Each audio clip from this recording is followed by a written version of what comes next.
From the Library of Congress in Washington, D.C.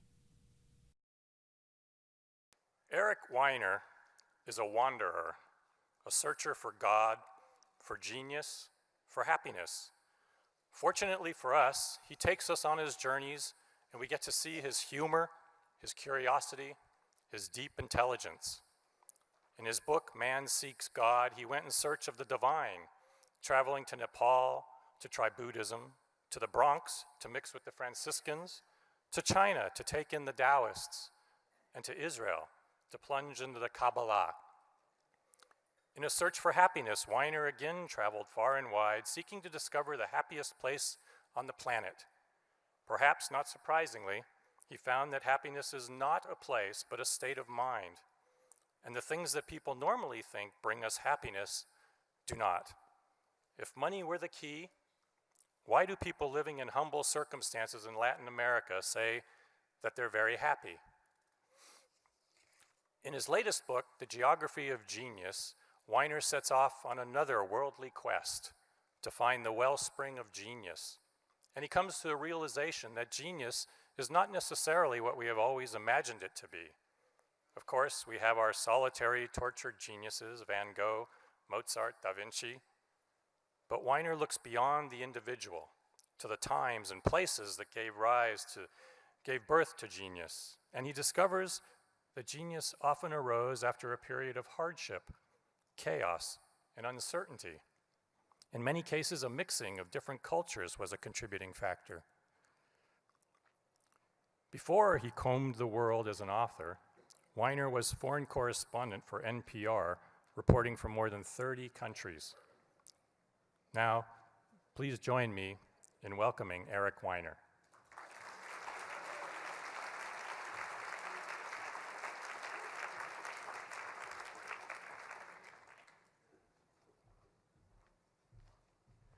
Wow.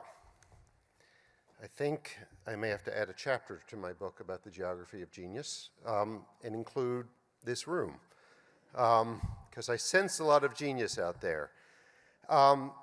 Steve, thank you for that great introduction. I think you did neatly sort of sum up what I do, because it's not always easy to explain to people what I do. When you have to fill out the forms and put occupation, I usually write philosophical traveler. This confuses people at the IRS and makes you subject to audits, But that really is what I'm doing, is I'm looking for the intersection of place and idea. And I've always been a traveler, and I've always done my best thinking on the road, ever since I was 5 years old, and I ran away from home, true story, and I got a good 1.5 miles away from home and would have made it to wherever it was I was trying to get to had Baltimore County Police not decided to, I thought a bit impetuously, intervene with my little adventure. But ever since I've been wandering, and as Steve said, looking at big ideas like happiness, like spirituality, and now like genius. Not just any ideas, ideas where I feel that the role of place, of geography in the biggest sense of the word, is often overlooked. And I do think that is the case with genius, because there are a lot of theories/myths surrounding genius. It's a big word, right? It comes to us like so many words from Latin, but the Latin notion of genius was that it was not something you achieved, it was something that accompanied you, a sort of presiding spirit or deity that followed you around. You had your genius sort of travel with you everywhere. And today, it means lots of things, right? It might mean someone with a really high IQ, or someone who's a really know-it-all. That's not the definition I'm working with. I believe that genius is not a know-it-all. A genius is a see-it-all, someone who sees connections. Someone who is creative, really. Creative genius. But where do these creative geniuses come from? Well, myth number one, and I use the term myth in sort of the Joseph Campbell sense, is it's something that can be very empowering and perhaps partially true, but not 100% true. Myth number one is that geniuses are born. They just pop out of the womb fully brilliant. Think of Mozart as sort of the poster child for this theory. You know, playing the violin at age 3 and composing at age 8. It must have been that he was born that way, right? Ignoring the fact that his father, Leopold Mozart, was one of the premier violin instructors and musicians of the time, and then he was growing up in a very musical era in a very musical city of Salzburg. So I don't believe that genetics accounts for as much as we think of the genius puzzle. And the second myth, again in quotes, is that geniuses are made through hard work, right? It's the 10,000-hour theory, which you may be familiar with. You know, put in at least 10,000 hours of work over 10 years, and you'll have at least a chance of achieving excellence, if not genius. Well, I know a lot of hardworking people in North Korea with good genes who aren't achieving genius. And there have been plenty of hardworking women in ages past who did not achieve the status of genius because they weren't recognized and they weren't given the opportunity. I don't think genetics and hard work alone explains it. In fact, I began to think about this and I thought, well, what if geniuses are not born? What if they're not made? What if they're grown? What if it's actually in the soil? Think about, you know, growing an apple tree, right? You need to have the seed, good quality seed. You need to put in some hard work planting it. That's the work part.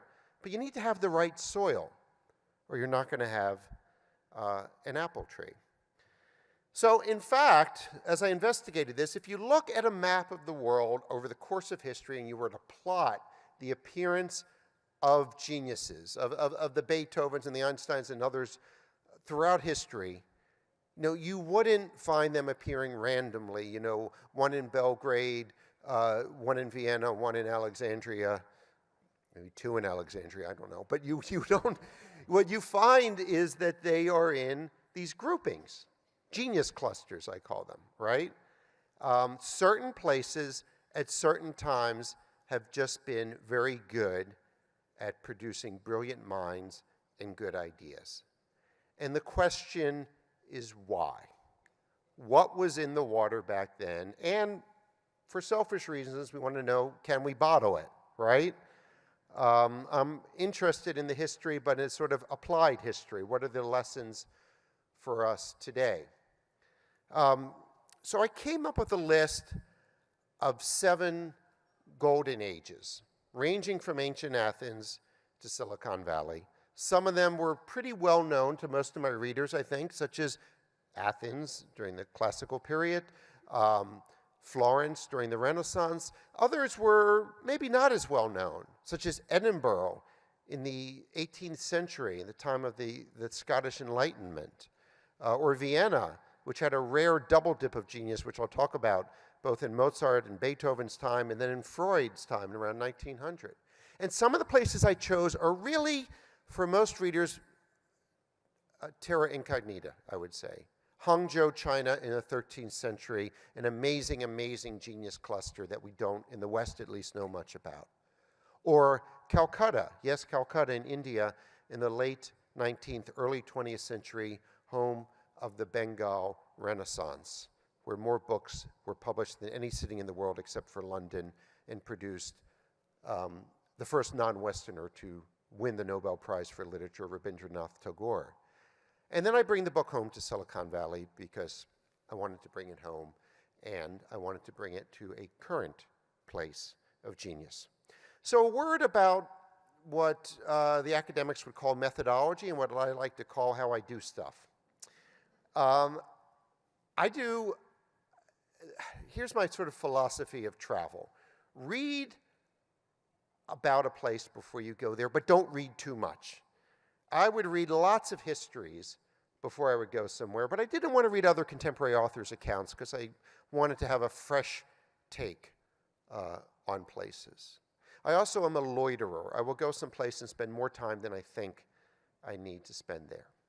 Now, the challenge for me in this book was writing about the past. In my previous books, I've written about contemporary India or Bhutan or Iceland.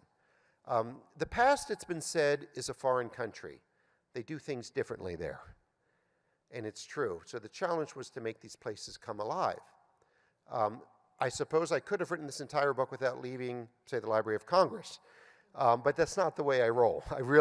I feel, because people have asked me that question, like, well, did you need to go to Athens? And the answer is yes. I think to walk in the footsteps of Socrates or Plato or Herodotus and to experience the place they experienced is vitally important. So I want to give you a quick world tour of some of the places I visited, what I found, and then open it up to questions. So I start in Athens, and Athens is a mystery, okay? It's a mystery because of all the places to produce so much genius in such a short period of time, you wouldn't necessarily choose Athens, because remember, there were hundreds and hundreds of these Greek city-states, hundreds of Greeces, little microcultures.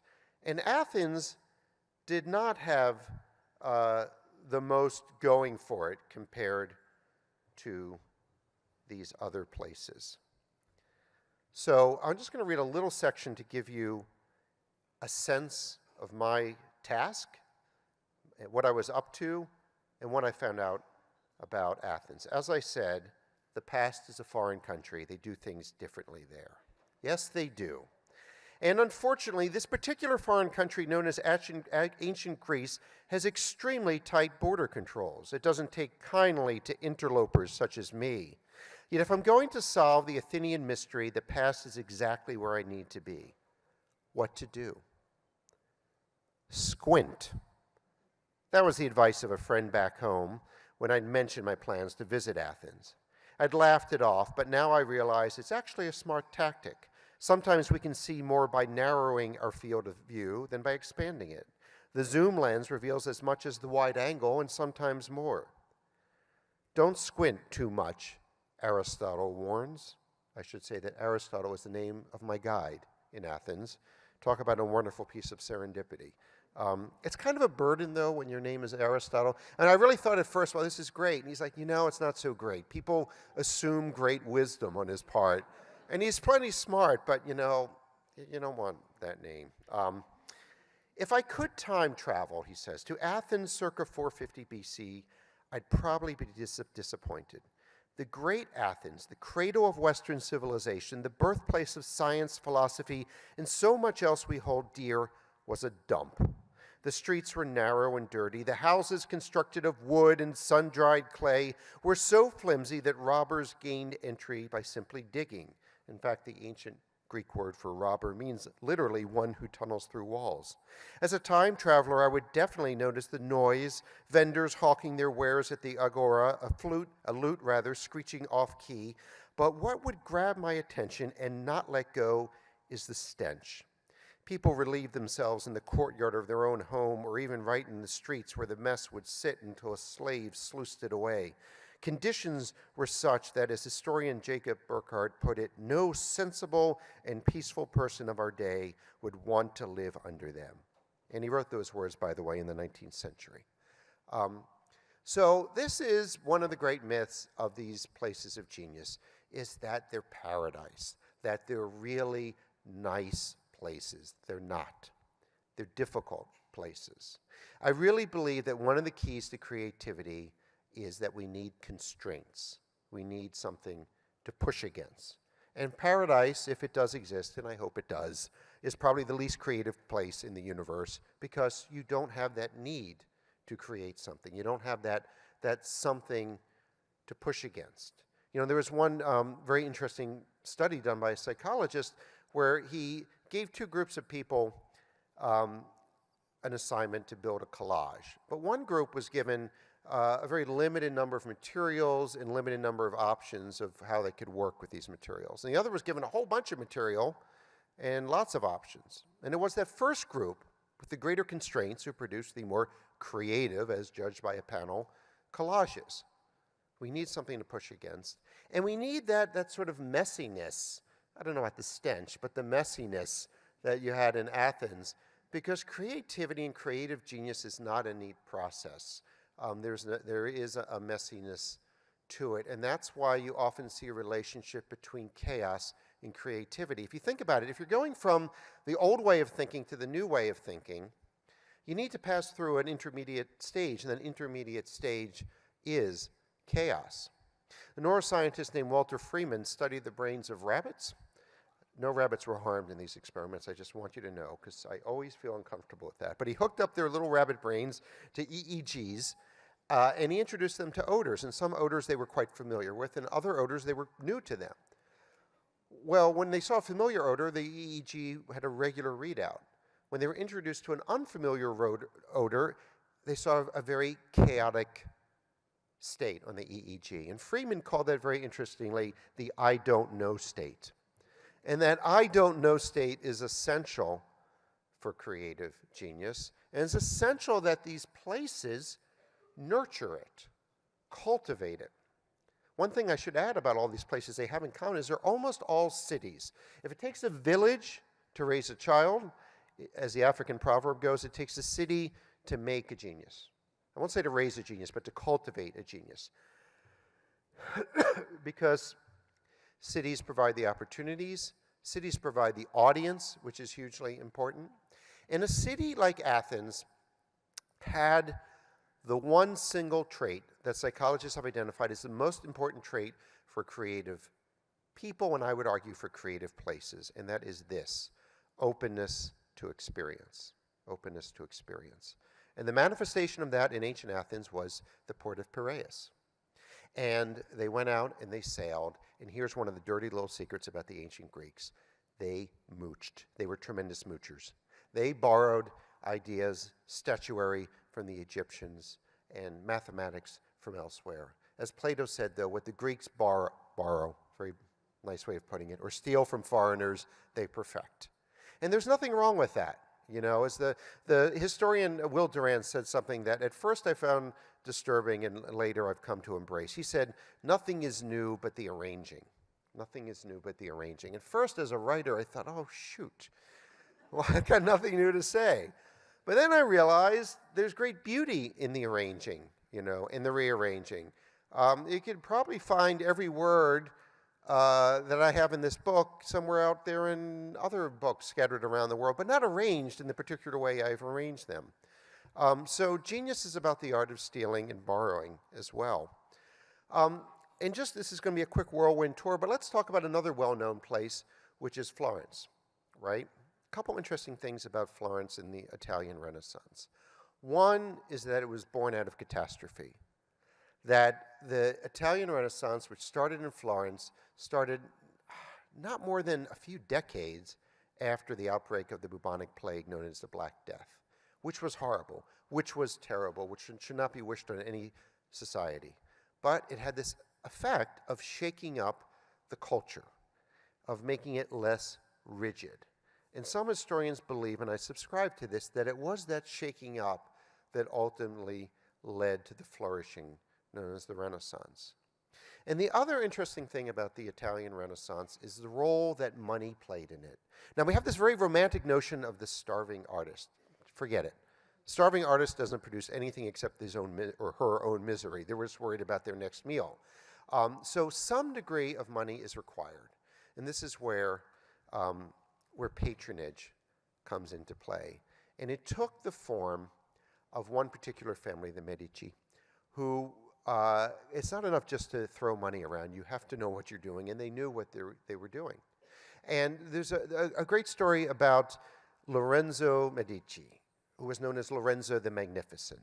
I think it said it on his business card. I think that's just how he went by. And one day he's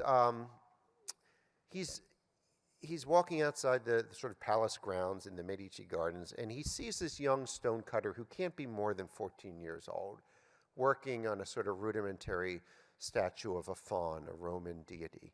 And Lorenzo, who's getting a bit up there in age by now, says, well, it's pretty good, kid, but you know, it's an older faun, and its teeth, though, are new. When you're an older man like me, your teeth don't look so new.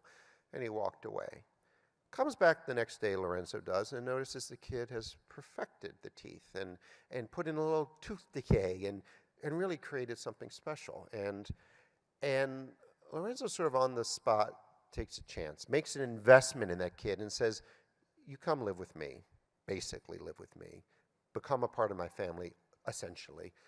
I'm going to give you the best access to teachers and to materials and the highest challenges. And it was a very wise investment because today that kid goes by just one name usually, Michelangelo. Now we think of Michelangelo as the genius, he's well known. Lorenzo the Magnificent, less so. But you could argue that without Lorenzo and his patronage, there would be no Michelangelo. And you could argue that the real genius was Lorenzo. You could also argue, as I would, that the real genius was the city of Florence and their appreciation and their willingness to make bets like that. Another Michelangelo story is Pope Julius II was looking to have some ceiling work done on the Sistine Chapel. So he sends out bids to contractors, essentially, but he chose Michelangelo, which was, now we look back and say, well, that's such an obvious choice. It wasn't at the time. You know, Michelangelo was mainly a statue maker. He was, you know, a sculptor rather. He was not so much of a painter. But that, I think, is something essential and something we've lost a bit on. That's making a big bet on someone who's not the exact fit for the job. Think of how many jobs today, like we look to hire someone who's done that exact same job previously. But the Pope, who was a Medici from the family, took a bet on Michelangelo, and it paid off tremendously. Other places, Hangzhou, China. So in the 13th century, you know, Europe is pretty backward. You know, they're picking fleas out of each other's hair and wondering when the Dark Ages are ever going to end. This is just going on too long. But at the time, Hangzhou is a flourishing city of 1 million people, you know, or more. And it is just taking off. And they're sailing ships that are unlike anything the Europeans have done. And it's ruled, no joke, by a group of poet emperors. And that's nice, you know. It's you know, wouldn't the world be a better place if it was run by poet politicians or poet philosophers? And the striking thing is that there's sort of a top-down approach. This is often the way China works, is that a Chinese person said, well, we play follow the leader. And I thought, really? But if you think about it, when the emperor's a poet, it's going to filter down. So there's a tremendous amount of poetry and writing and scientific research going on. And it has the characteristic of all of these places of genius, and that is that it is extremely interdisciplinary. People are crossing boundaries. So I want to share with you just one section where I'm looking at the work of someone named Su Dongpo. Now, in addition to being a poet and a painter, Su, who's still revered in Hangzhou, by the way, was a governor and an accomplished engineer. His best-known project was a causeway that traversed West Lake and still does today. Su was a Renaissance man 300 years before the Renaissance.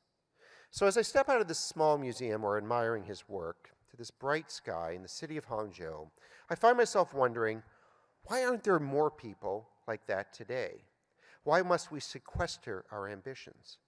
I answer my own question by imagining what would happen if a polymath like Su Dongpo walked onto a modern college campus. Is it literature you're interested in, Mr. Su? Oh, well, then please see the School of Humanities. Oh, what's that? You're a painter? Well, please drop by the Department of Fine Arts. I'm sorry, it's engineering that piques your interest? Well, we have an excellent school for that, too. But I want to do it all, says Su. I'm sorry, Mr. Su, we can't help you there. Please return when you've clarified your career objectives. Meanwhile, if you like, I can direct you to mental health services. You see, we don't often question the rationale for specialization. Of course, there was less specialization back then, a friend told me at a dinner party. The world was less complicated. It was. But I would argue that the world was less complicated because there was less specialization. The specialist is encouraged, rewarded for parsing his chosen field into smaller and smaller morsels Then building high walls around these tiny bits. A narrow outlook naturally follows. We mourn the death of the Renaissance man and woman, oblivious to the blindingly obvious fact that we killed him and continue to do so every day on college campuses and in corporate offices across the land. And I think that is one reason why we are arguably, and it's arguably, seeing fewer creative breakthroughs today. Because, as I said before, the genius is not a know-it-all. The genius is a see-it-all. There were physicists during the time of Einstein who knew more physics than Einstein did, but they weren't able to make those connections that he was able to make. And what you see, let's time travel a few hundred years past Hangzhou to Vienna now of 1900. And this was an incredible flourishing. You had the art movement with Gustav Klimt, you had physicists like Ernst Mach, you had philosophers, you had writers like Arthur Schnitzler, and you had Sigmund Freud. So what often happens when you have sparks flying in lots of different directions is a fire of creativity ignites. So if you're Sigmund Freud and you're sitting there in Vienna and you see a new art movement, the secessionist movement, and you see new developments in the worlds of philosophy and mathematics, you start to think on an unconscious level that, as Freud would put it, that, well, why not in my field too? Because creativity is contagious. There is a contagion effect. And that's why I think it's very important for places like Silicon Valley to not just do technology, right? But to have a thriving art scene there for selfish reasons, in addition to art being beautiful and wonderful, is it actually is going to help the technology field. Because these lines we think are so solid are not, in fact. So, a couple words about Silicon Valley, then I do want to take your questions. It was probably the hardest chapter for me to write, to be honest, because it's not done yet. There's no period at the end of it. People are familiar with it more than they are with Hangzhou, so they think they know what makes Silicon Valley tick. I went there with a completely open mind. I did not talk to technology people because not exclusively, because Silicon Valley actually has very little to do with technology. I really believe that. The product is technology, yes, but the process is cultural, right? So I hung out with anthropologists, and there are some anthropologists there who are sort of the Margaret Meads of Silicon Valley, who look at the locals and their strange customs and what they do. And what Silicon Valley is very good at is it actually resembles a lot of these ancient golden ages in some ways. You have that mooching going on, that borrowing ideas. Actually, very little, relatively little, was invented in Silicon Valley. Not the cell phone, which was invented in a suburb of Chicago. Not venture capital, which came from New York. But there is a system in Silicon Valley for, let's just say for what's the hot word these days, curating these ideas. So as much as places of genius are magnets for good ideas, they also need to be colanders to sift out the good from the bad, right? So Jonas Salk, two-time Nobel Prize winner, no slouch, was once asked by a young student, Dr. Salk, how do you come up with so many good ideas? He said, well, it's easy. I come up with lots of ideas and I throw away the bad ones, right? That element of discernment is hugely important and often overlooked. We think that, in order to have a creative atmosphere, you need to be tolerant. Well, yeah, you need to be tolerant, but you need to be discerning in that tolerance. You can't treat all ideas as equally good. And the question is, will Silicon Valley last? And that's something I discovered about these golden ages is they don't last that long. They're very fragile. Like there's one element in the periodic table, I forget its name, but it's so unstable it lasts about 10 seconds and then poof, it's gone. And these golden ages are almost like that because they're these Goldilocks places where they need to achieve this sweet spot, and it's very hard to maintain. And that tension that I talked about, and that sort of chaos that drives it can tear it apart. And I conclude that really what leads to the demise of these places is really one word, arrogance. They become arrogant. And if you're arrogant, you're not ignorant. And if you're not ignorant, you're not going to produce anything worthwhile. You need to know what you don't know. You need to know the unknown unknowns, as Donald Rumsfeld once said. It really is important to maintain that openness to experience. So ancient Athens, becomes closed off. They believe they have all the answers, and then it starts to decline. And you see this time and again happening with places. So my advice to Silicon Valley would be to remain open-minded, and to really, in the conclusion of the book, I always wrestle with this. I'm someone who really, I'm really in my element when it comes to contradictions. I really relish contradictions and trying to hold two contradictory ideas in my head at the same time without my head exploding.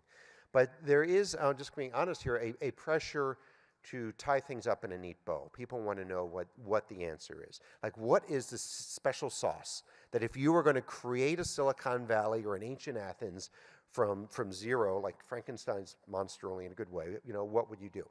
So I'm here to tell you that if I knew that answer, I'm here to tell you I would not be here telling you.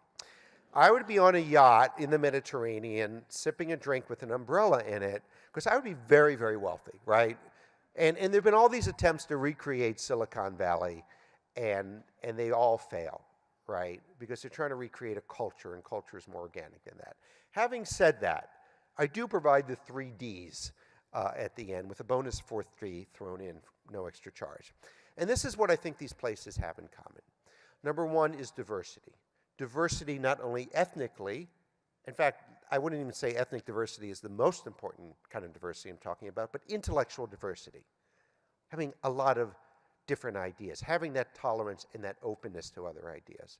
And the second D is discernment, right? So you've got this openness, you're letting everything in, but you're discerning, and you're willing to, as I believe was that poet Allen Ginsberg said, kill your darlings, brutally. Make it look like an accident if you have to, but, but you need to separate the good ideas from the bad ideas. The third D is disorder, which makes some people uncomfortable because they think, well, we need order, we need to have things just working in a certain way, especially corporations. We need a system. But in fact, there's always that element of disorder and even chaos, if you will, because a chaotic setting, you're getting lots of sensory input. You have lots of, say, molecules bouncing off of each other in a small space. They're more likely to form new combinations. That's why, one of the reasons why density is important for creative places. They're not density alone, because prisons are dense places, but not particularly creative. No, seriously. And I think it's actually more nuanced. I think you need density and you need trust of one another. You need intimacy in the best sense of the word.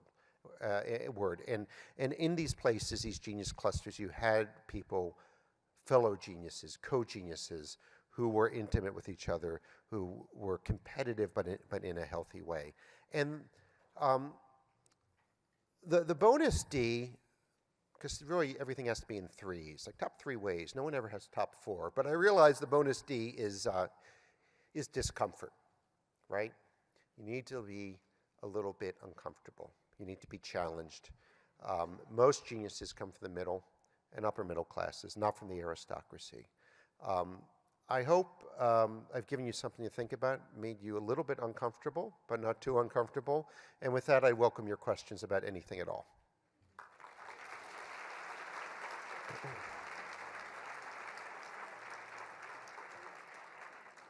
We have microphones, I believe. Oh, yes. Hi. Hi. I think it's on, yeah. I think you were alluding to where my question here. In the actual geography of the places, was there anything you discerned? And I mean, you talked about density, but right. The actual well, climate. As far as like topography, yeah.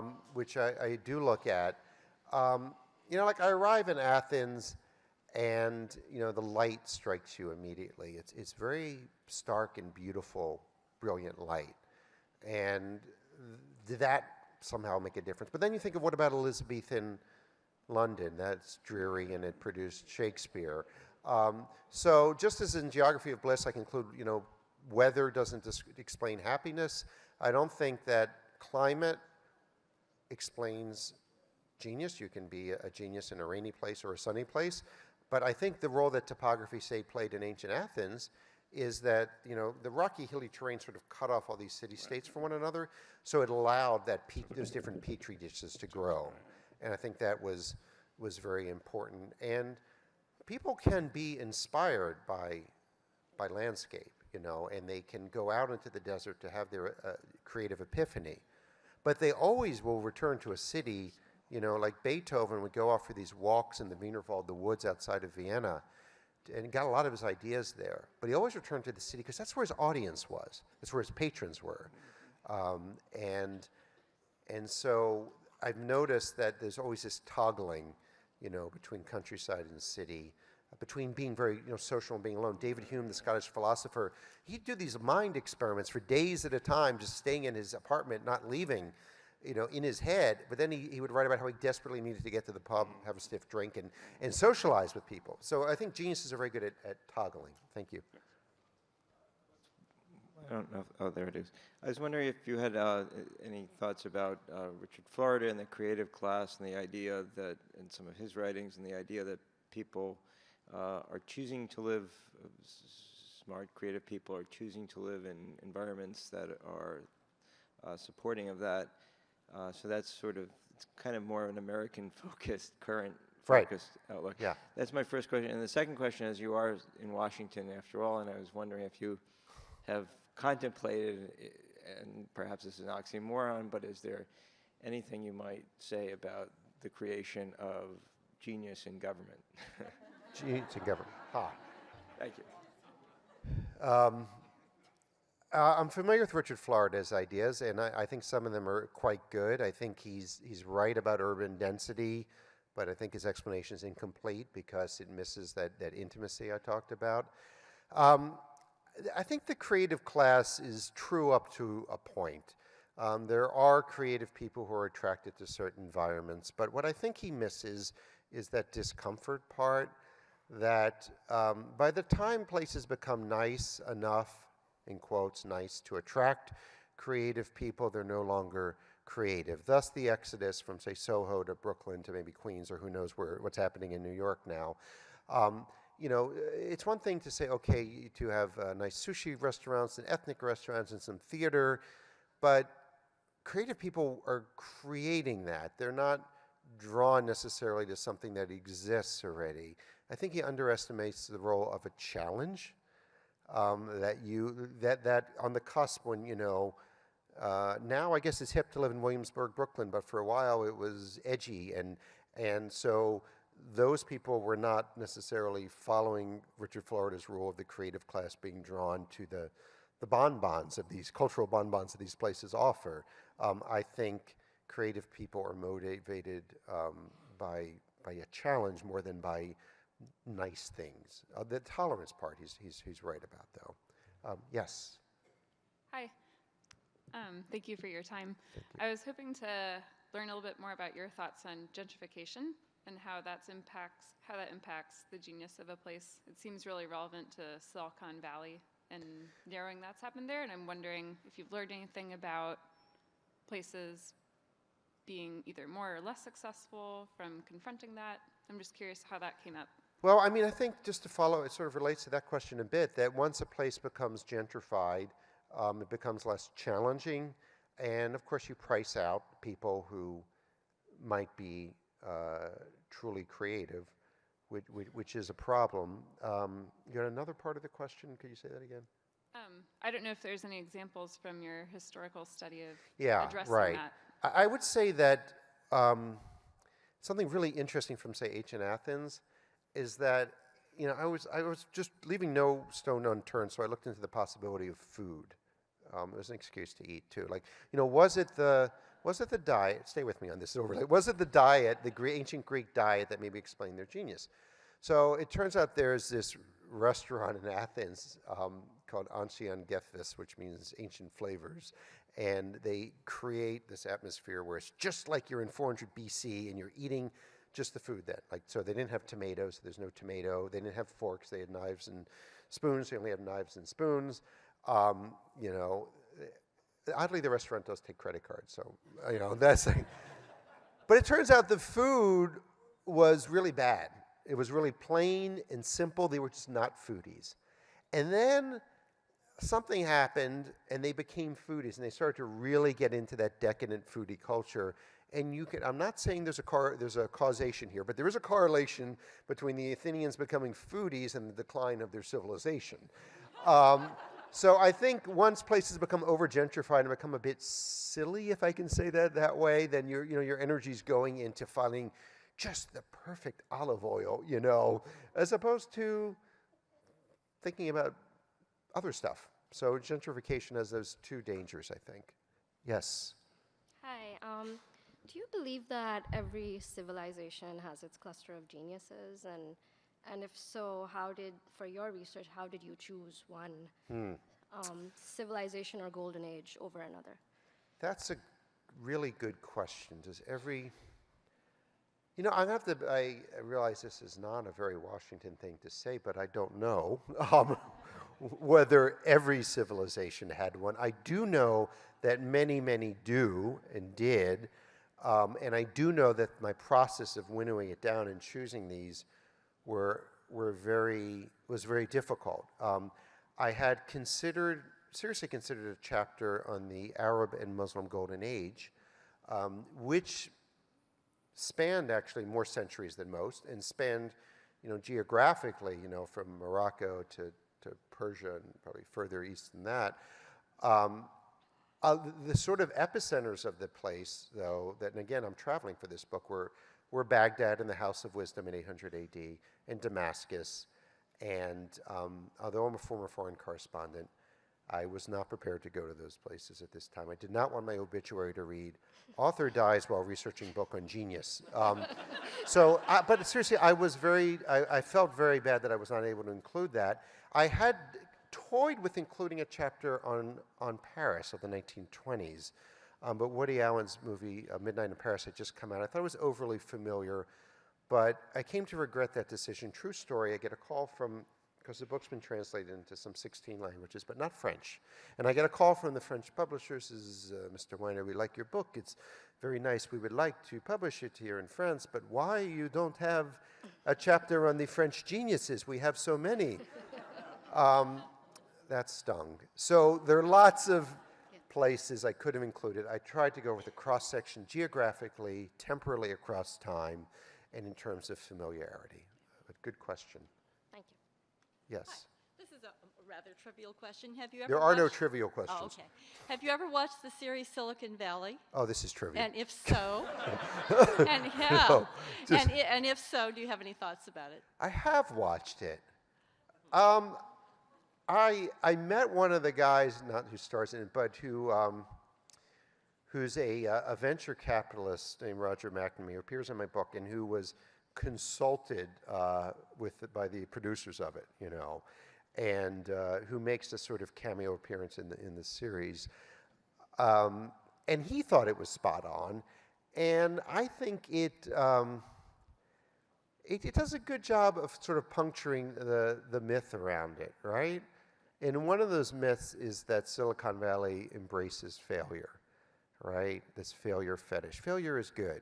An early Silicon Valley pioneer said, if you fail in Silicon Valley out here in the West, far away from the East Coast, your neighbors won't, your family won't know and your neighbors won't care, that kind of freedom. And there is some truth to that. But really, if you think about it, if you think about a Steve Jobs and his backstory, we love the backstory of the failures because it ultimately led to success, right?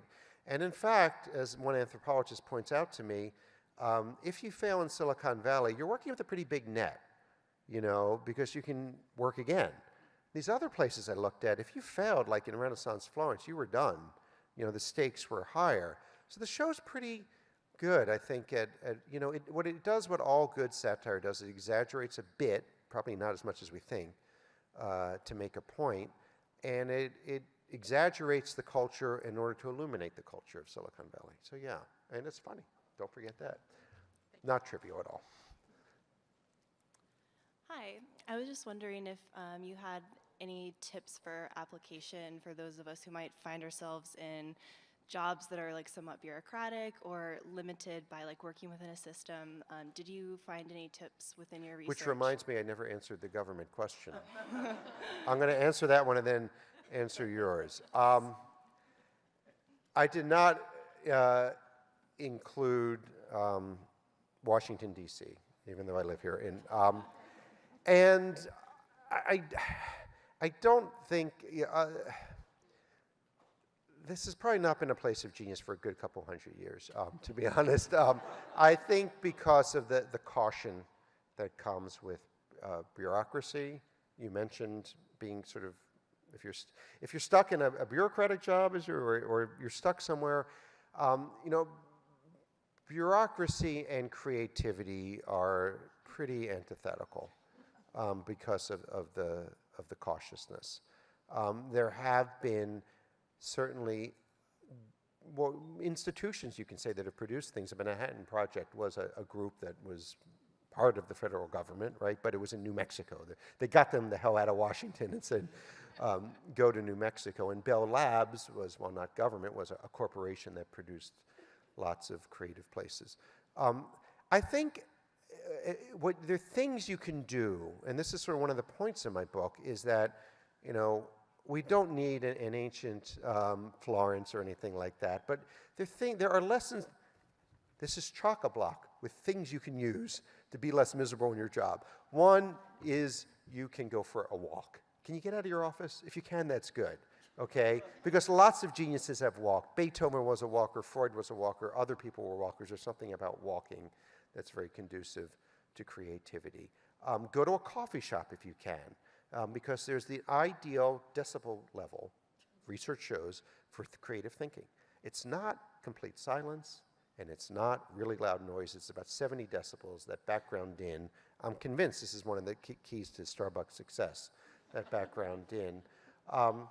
And also, you can engage in some creative thinking exercises, you know, such as what's called homeopathic thinking, taking two contradictory ideas and juxtaposing them, and things like that. But I would caution you, and this is sort of the whole point of my book, is I think a lot of this creativity training that goes on in corporations and institutions is not that helpful if the people at the top are not open to these new ideas. You need someone at the top who's going to say, yes, let's run with that. Otherwise, you can have all the creative thinking exercises in the world, and you're just going to have a lot of frustrated creative employees. And on that kind of downer of a note, I'm going to have to say thank you very much. Thank you. This has been a presentation of the Library of Congress. Visit us at loc.gov.